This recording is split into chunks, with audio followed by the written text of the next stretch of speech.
Good morning, children. Welcome to this class of class 9 polynomial chapter 2. In previous class we have studied about polynomials and how to recognize polynomials, degree of polynomials, terms of polynomials, ये सब कुछ हमने previous class में study किया था. अभी जो हमारा नेक्स्ट है, जो एक्सरसाइज 2.2 हमारी जो बेस्ड है, वो है हमारी zeros of polynomial. So first you have to learn that what are the zeros of a polynomial. यहाँ पर एक definition I have written a definition here.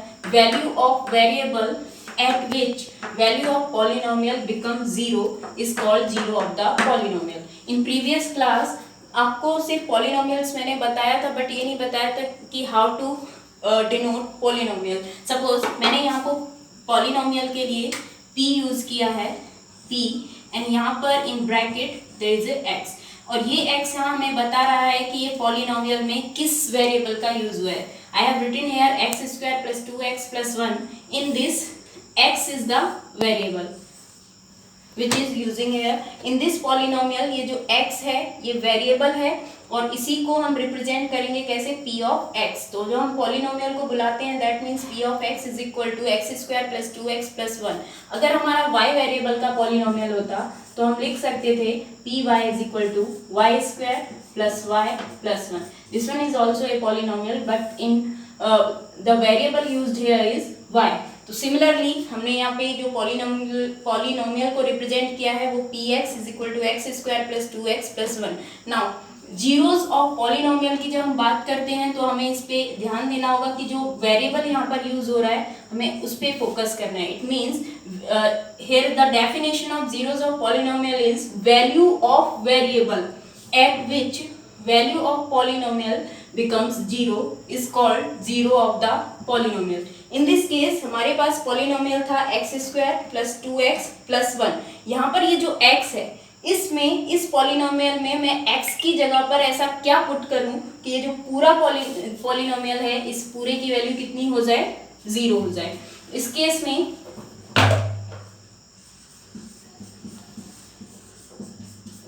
ये जो पॉलिनोमियल है मैंने यहाँ पर 3 केसेस लिए हैं. Suppose first I put x is equal to 0 in this polynomial. अगर हम इसमें x is equal to 0 put कर रहे हैं तो हम इसको रिप्रेजेंट करेंगे p of 0 is equal to जहाँ जहाँ पर x है instead of place of x we can write 0. So 0 square plus 2 into 0 plus 1. जब हमने इसको कैलकुलेट किया, सॉल्व किया, तो ये आ गया 1. It means this one is not is equal to 0. इस पूरे पॉलिनोमियल की वैल्यू 0 नहीं हुई है. In second case if we put x is equal to 1 then again 1 square plus 2 into 1 plus 1.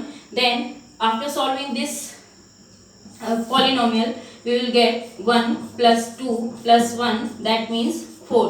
This one also is not equal to 0.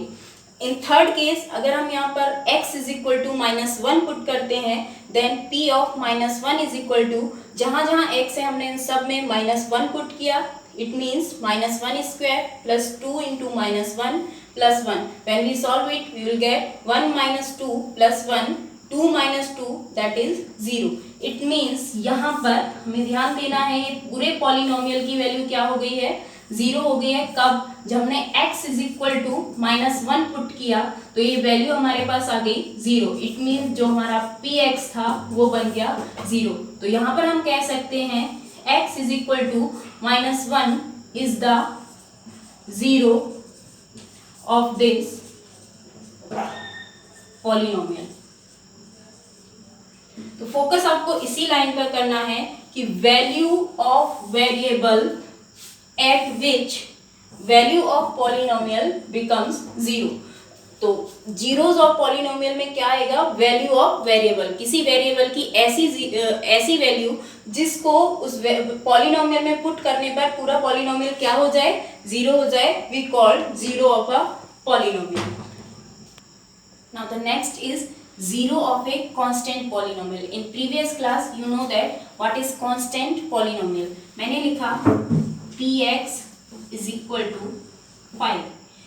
Constant polynomial की एक condition मैंने बताई थी कि कांस्टेंट पॉलिनोमियल में सिर्फ एक सिंगल टर्म होती है और जो टर्म होगी वो कांस्टेंट होगी. It means if I have written here px is equal to 5 and 5 is a constant number. In standard form if I अगर मैं इस 5 को स्टैंडर्ड फॉर्म में लिखूं 5 इंटू एक्स रेज टू 0, तो आपको पता है, रिमेंबर, कि ये जो x होगा इसकी पावर, अगर वेरिएबल की पावर 0 है तो हम इसको क्या लेते हैं 1। इट मीन्स ये मिलेगा हमें 5। इसी केस में, या फिर हम कह सकते हैं एनीथिंग, अगर उसकी पावर 0 होती है तो वो हमारे पास हमेशा क्या होता है 1 होता है। इसमें ये वेरिएबल या कांस्टेंट नंबर या किसी की भी पावर अगर 0 होगी तो हमें कितना मिलता है 1। लेकिन इसमें हमें एक केस याद रखना होगा, एक्सपेक्ट ये जो एनीथिंग है वो 0 के इक्वल नहीं होना चाहिए। अगर ये 0 के इक्वल हो जाएगा तो 0 रेज टू 0, 0 की पावर 0, वो इनडिटर्मिनेट बन जाएगी। इसको हम डिफाइन नहीं कर सकते। तो ये हमें याद रखना है, या हम इसको कह सकते हैं नॉट डिफाइन। इसको मैंने यहाँ पर इसलिए लिखा है कि जब हम कांस्टेंट पॉलिनोमियल की बात करेंगे तो कांस्टेंट पॉलिनोमियल में आपको पता है कि ये टर्म फिक्स, ये फिक्स रहेगा, x रेज टू 0 ऑलवेज 1। चाहे मैं 6 लिखूं, अगर मेरे पास px इज इक्वल टू 6 है तो then p 6 into x raise to 0, then we will get 1 6। लेकिन अगर हम इस पर 6 सपोज ये वाला रूल अप्लाई कर दें, अगर हम इसको 80 एनीथिंग, दैट मीन्स इसको अगर 0 इंटू 0 ले लेंगे तो ये नॉट डिफाइंड वाली कंडीशन में आ जाएगा। तो इसी के बेस पर हम जीरो ऑफ कांस्टेंट पॉलिनोमियल पर फोकस करते हैं। इसी के अकॉर्डिंग अगर हम डेफिनेशन की बात करें तो जीरो ऑफ कांस्टेंट पॉलिनोमियल की डेफिनेशन बनेगी, we can not have any real value of x at which constant polynomial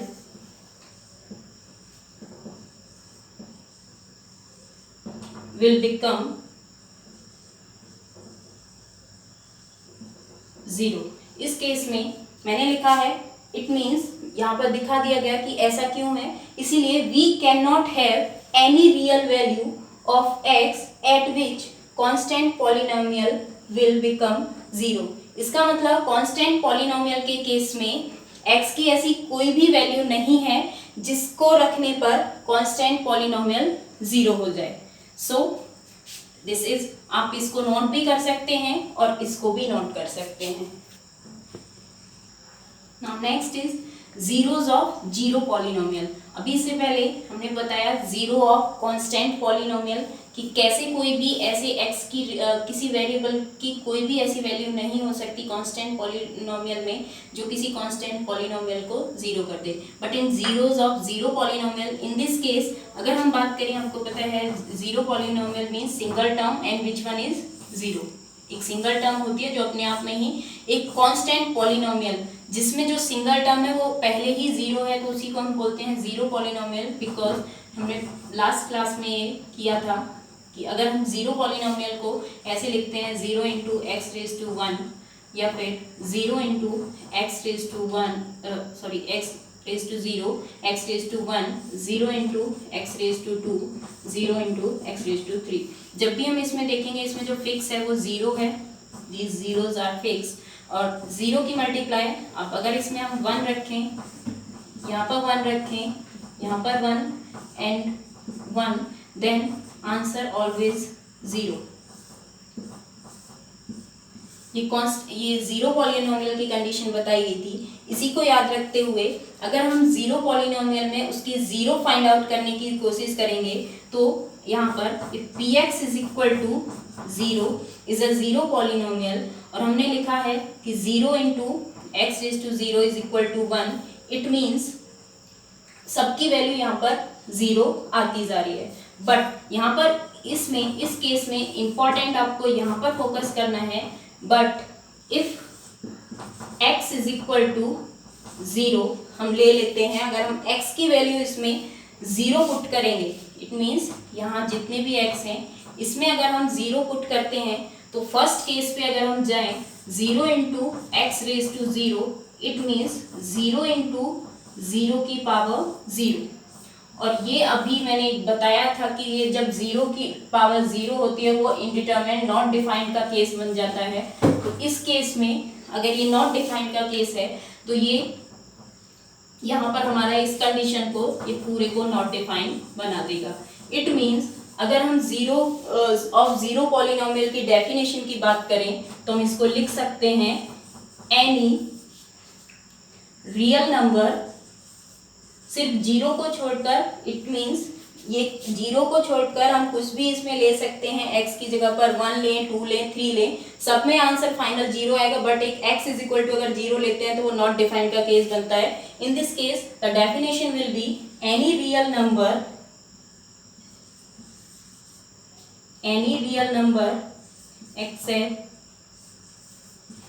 except zero are called zero of the zero polynomial। इसका मतलब जीरो पॉलिनोमियल के जीरोस क्या होते हैं? एनी रियल नंबर, कोई भी रियल नंबर सिर्फ जीरो को छोड़कर बाकी सब जीरो पॉलिनोमियल के जीरो हो सकते हैं। Conclusion of these both concepts is, अगर हम बात करें constant zero of constant polynomial and zero of zero polynomial, तो इन दोनों पॉइंट्स के बाद जो कंक्लूजन निकल के आया है वो ये निकल के आया है कि जो कांस्टेंट एक non zero constant polynomial has no zero, जो एक कांस्टेंट पॉलिनोमियल होता है उसमें कोई भी जीरो नहीं होती है। And the second conclusion is every real number is a zero of the zero polynomial. अगर हम बात करें तो जो रियल नंबर्स होते हैं वो हमारे जीरो पॉलिनोमियल के क्या होंगे? जीरो होंगे। Every real number is a zero of the zero polynomial. Now जो लास्ट क्वेश्चन है, अभी तक हम जो बात कर रहे हैं zeros of the polynomial, in this case जो लास्ट क्वेश्चन है उसमें ये भी पूछा गया है कि how to find out the zeros of a polynomial. But the question in this question only linear polynomials are given, तो हम उसको इजीली फाइंड आउट कर सकते हैं। और जो नेक्स्ट क्वाड्रेटिक और क्यूबिक जो पॉलिनोमियल्स हैं उसके जीरो कैसे फाइंड आउट करेंगे वो हम अदर एक्स्ट्रा जो हमारे पास कॉन्सेप्ट्स आगे की क्लासेस में हम पढ़ेंगे। लेकिन लीनियर जो हमारे पास पॉलिनोमियल्स होता है, लीनियर पॉलिनोमियल्स के जीरो हम इजीली फाइंड आउट कर सकते हैं। उससे पहले जो एक पॉइंट और आपको रिमाइंड बताना है, उसमें क्या होता है, जो हमारे पास पॉलिनोमियल्स के केस में हमने डिग्री पढ़ी थी, और जो पॉलिनोमियल्स होते हैं जिसकी जितनी डिग्री होती है उसके उतने ही जीरोज होते हैं। It means if I am talking about linear polynomial, it means degree of linear polynomial is 1, तो उसके जीरोज भी कितने होंगे? 1 होंगे। अगर हमारा क्वाड्रेटिक पॉलिनोमियल है उसकी डिग्री होती है 2, तो उसके जीरोज कितने होंगे? 2 होंगे। Similarly if the degree of a polynomial is 3, then the zeros of that polynomial will be 3, number of zeros are 3। तो इसी को याद करते हुए जो हमारी फर्स्ट एक्सरसाइज है उसमें सिर्फ एक क्वेश्चन लास्ट में पूछा गया है, जिसमें पूछा गया है कि find out the zeros of these polynomials. और वो लास्ट क्वेश्चन क्योंकि उसमें ऑल पार्ट्स जितने भी हैं वो लीनियर पॉलिनोमियल्स के पूछे गए हैं, तो हम उसको इजीली सॉल्व कर सकते हैं।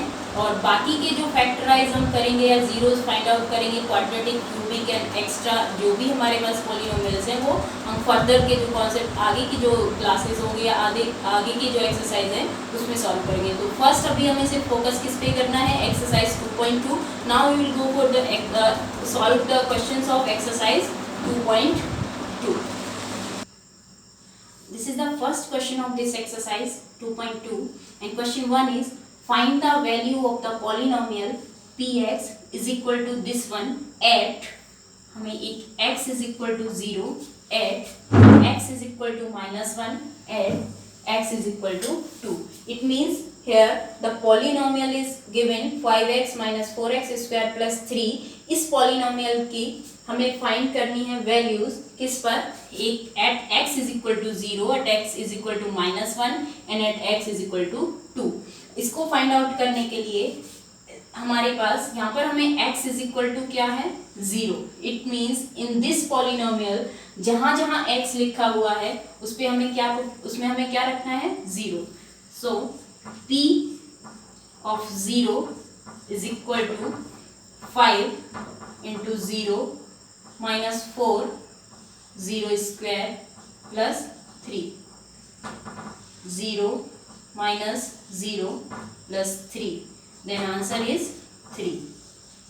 Similarly, in second part, we can put x is equal to minus 1 in this given polynomial. So, p of minus 1 is equal to 5 minus 1 minus 4 minus 1 square plus 3. So, minus 5 minus 4 minus 1 square positive 1 and positive 1 multiply minus 4 we will get minus 4 plus 3. It means minus 9 plus 3. So answer is minus 6. And next part is x.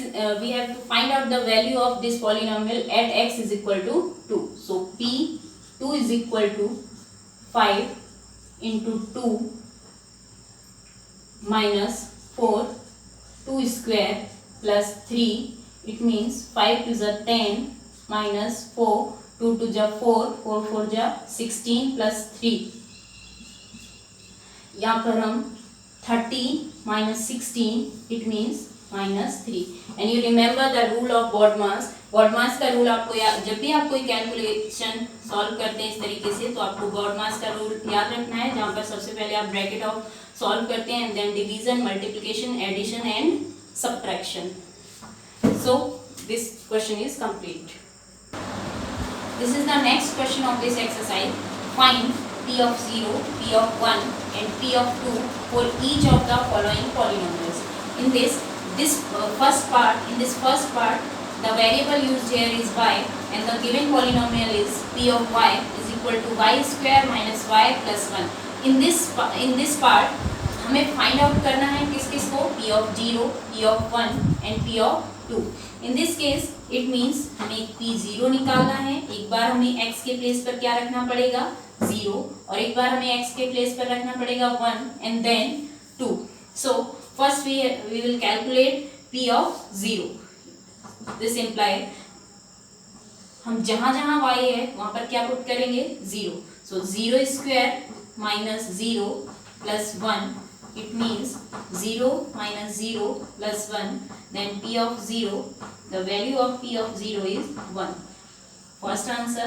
And in second part, if we will find p of 1, then p of 1 is equal to 1 square minus 1 plus 1. It means 1 minus 1 plus 1. Then answer will be 1. And in third one, p of 2, we can put 2 in place of y. It means 2 square minus 2 plus 1, 4 minus 2 plus 1, 4 plus 1, 5 minus 2, then answer is 3.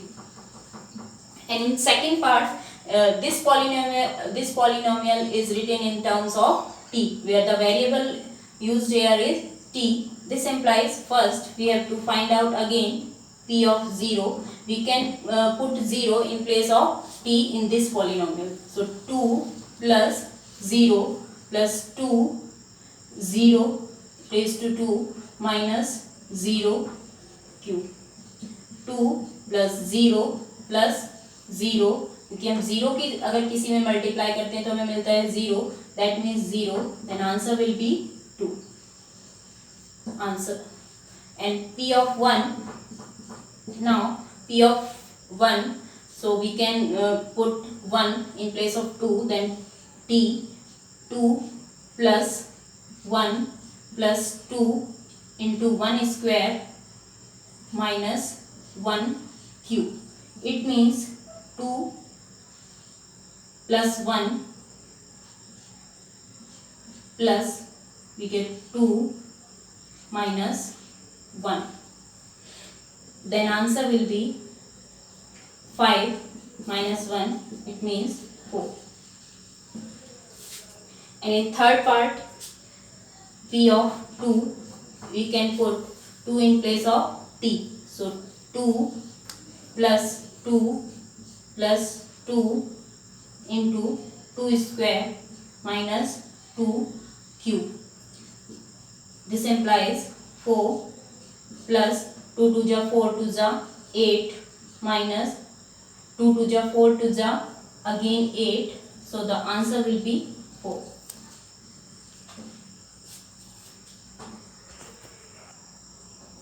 So now let us discuss कि अभी तक हमने क्या क्या सीखा है. In part 1 we recognize the polynomials, terms of polynomials, degree of polynomials, types of polynomials based on terms and degree. So आपको ये रिवाइज कंटिन्यू करते रहना है जिससे कि आप इन टर्म्स ये आपकी कॉन्सेप्ट पूरी तरीके से क्लियर हो जाए. और अभी पार्ट 2 में हमने सिर्फ सीखा zeros of polynomial, zero of constant polynomial, zeros of zero polynomial. इस एक्सरसाइज के अभी क्वेश्चन नंबर 3 and 4 बचे हुए हैं. रेस्ट ऑफ द क्वेश्चंस हम डिस्कस करेंगे नेक्स्ट वीडियो में. तब तक के लिए स्टे सेफ और पढ़ते रहिए. Enjoy this lockdown period, enjoy your study. Thank you.